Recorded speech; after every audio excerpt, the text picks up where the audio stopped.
I prefer a glass of full-bodied red wine with my steak, but a nice microbrew beer will do just fine. You'll find plenty of those at my next stop, Lawrence's Free State Brew Pub. Kansas had a great history of breweries as a result of the German population that had come here in the 1870s.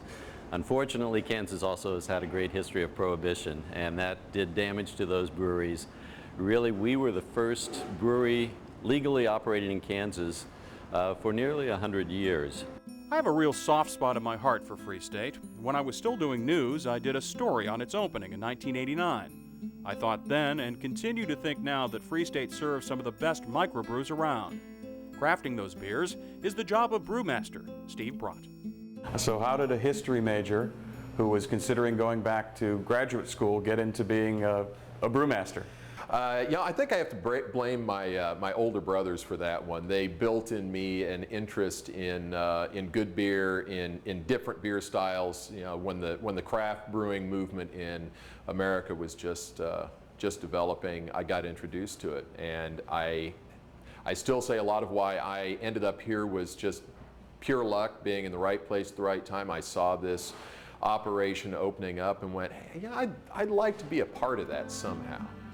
Brott is really into beer, serving not only as Free State's brewmaster, but also on the board of directors for the Brewers Association, the main organization representing craft brewers in the U.S. You know, talking about beer is fine, but tasting it is a whole lot better.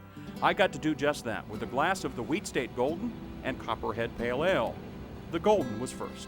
It's got a little bit of a bite to it. It does. There's a tartness that comes through, not as much from the hops as much as it is the tartness from the wheat malt, which adds a real light, not quite spritzy, but definitely a light mouthfeel to it. The Copperhead Pale Ale came next. It was really defined by the hops.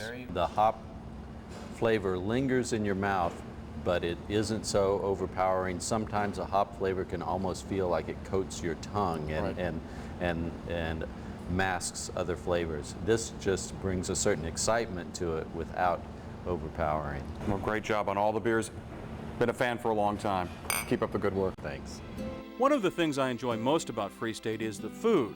While a lot of brew pubs serve up pretty predictable, fairly standard fare, Free State's kitchen has always pushed the envelope.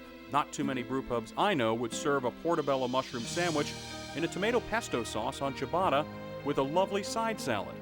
Paired with an Ad Astra ale, this dish was great. Or why not try an heirloom tomato and bread salad with fresh Parmesan croutons and basil balsamic vinaigrette dressing? Wash it down with a Hefeweizen, and you're in business.